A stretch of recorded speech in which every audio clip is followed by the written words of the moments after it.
తెలిసితే మోక్షము తెలియకున్న బంధం. విజయవాడ నుంచి దివ్య ఒక ప్రశ్న అడుగుతున్నారు. జాలికి కరుణకి తేడా ఏంటి? జాలి అన్నది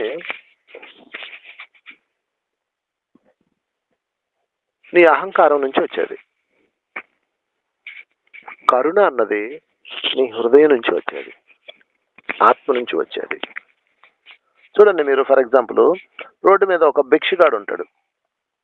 ఆ భిక్షగాడు కుంటుతోనో గుడ్డుతోనో గుడ్డివాడుగానో ఉంటూ అలా దేక్కుంటూ చాలా జాలి కలిగించాడు. అప్పుడు మనం దానం చేస్తాం. చూసారా?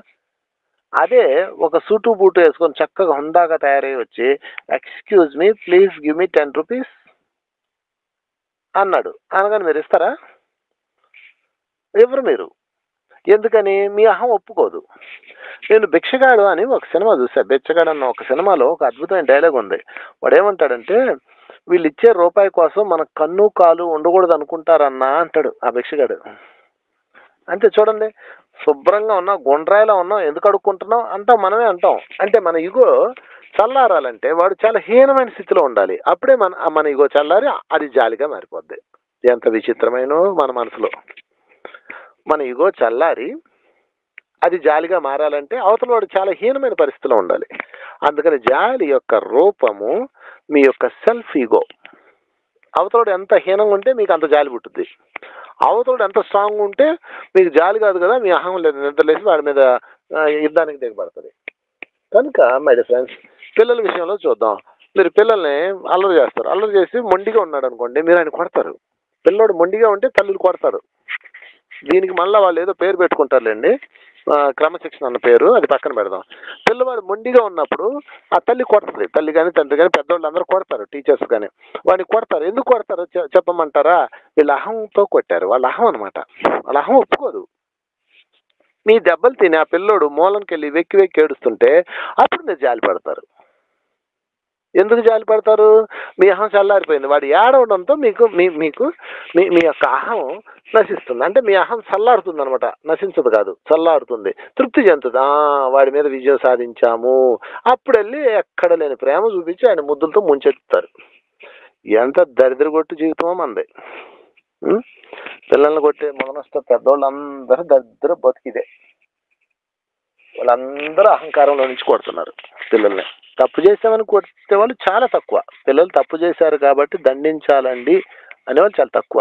నువ్వు చెప్పిన బట్టలు వేసుకోలేదని, నువ్వు చెప్పినట్టు తిండి తినలేదని, నువ్వు చెప్పినట్టు వినలేదని ఎందుకు కొడుతున్నారు మీరు? మీ అహం యొక్క రూపం అది. ఎప్పుడైతే వాళ్ళు చాలా దారుణంగా గొగ్గలు పెట్టి ఏడుస్తారో అప్పుడు మీ యొక్క అహం తృప్తి చెంది అది జాలిగా రూపాంతరం చెందుతుంది. చూసారండి ఎంత అద్భుతంగా ఉందో? చాలా మంచి ప్రశ్న అడిగారు ఎవరో కానీ. సో దివ్య, థ్యాంక్ యూ, మంచి ప్రశ్న అడిగావు. సో మై డియర్ ఫ్రెండ్స్, ఒక అత్తగారు ఒక కోడలు ఉన్నారు. ఆ కోడలు అందంగా ముస్తాబయ్యి చక్కగా ఉండి తన భర్తతో వెళ్తుంటే ఆ అత్తగారి అహం నిద్రలేస్తుంది, బాండబూతులు తిడుతుంది, ఏదో వంక పెడుతుంది, ఎక్కడో చాట అంటుంది. అదే ఆ కోడలు దైన్యమైన మొహం పెట్టి జిడ్డు మొహం వేసుకొని పొద్దుస్తమానం పనిచేసి నీరసం ఊసురోం అంటుంటే, అయ్యో పొద్దంతా పనిచేసామ్మా, అలా బయటికి వెళ్ళొచ్చు కదా అంటుంది. అంటే ఆమె యొక్క అహం జాలిగా రూపాంతరం చెందింది. చూసారండి? అందరూ అత్తలు కాకపోవచ్చు, చాలా వరకు ఇదే కథలు అన్నీ. అదేవిధంగా ప్రతి వ్యక్తిలోనూ మీరు అవతల వాడి దగ్గర జాలి పొందాలి అంటే ముందు మీరు మిమ్మల్ని కోల్పోవాలి. మీరు మీలో ఉంటే ఎవరు మీ పైన జాలి చూపించారు. కనుక జాలి అనేది నాన్ సెన్స్. ఎవరు జాలి కోరుకోకండి దయచేసి. నాకు వీళ్ళు జాలి చూపించాలి నా మీద అని ఎట్టి పరిస్థితులు అనుకోకండి.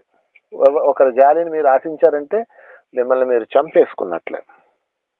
అందుకని డోంట్ ఎక్స్పెక్ట్. జాలిని ఎక్స్పెక్ట్ చేయకండి.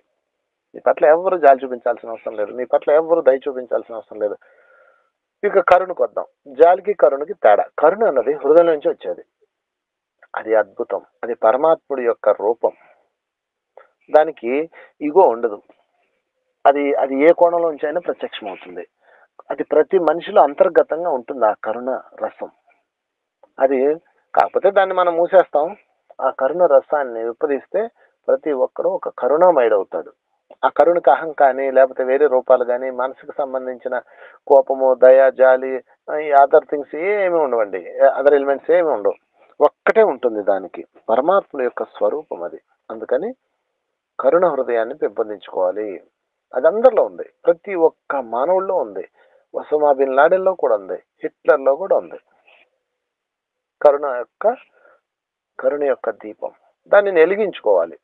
అది ఎలగాలంటే కరుణాత్మలతో తిరగాలి మీరు. సో ఇది తేడా. జాలికి, కరుణకి. కనుక జాలి అవతల పారేయండి. ఎవడి మీద ఏం జాలి పడక్కర్లా మీరు. కుంటివాడు కుంటివాడుగా ఉండడానికి వచ్చాడు ఈ లోకం. ఏంటి మీరు జాలి పడతారు ఆడి మీద? నేను కుంటిగా ఉండాలి బాబు అని అడుక్కున్నాడు. మొగుడుతో తన్నించుకోవాలని ఒక ఆమె వచ్చింది. క్యాన్సర్ జబ్బు తెచ్చుకోవాలని ఒకళ్ళు వచ్చారు. వాళ్ళందరూ స్వయంగా తెచ్చుకున్నారు. భిక్షగాడుగా ఉండాలని ఒకడు వచ్చాడు. వాడు కోటేశ్వరుడు. మీరేంటి జాలి పడతారు వాళ్ళ మీద? జాలి చూపించకండి, కరుణ చూపించండి. జాలి ఒక అసహ్యకరమైన విధానం. కరుణ అన్నది పరమాత్మ యొక్క స్వరూపం. అది హృదయంలోంచి వస్తుంది. కనుక ఎప్పుడన్నా మీ కరుణ బయటకు వస్తే ఆ కరుణని మీరు ప్రదర్శించండి. కరుణ ప్రదర్శించడం అంటే దీని మీద మీకు చిన్న ఎగ్జాంపుల్ చెప్తా.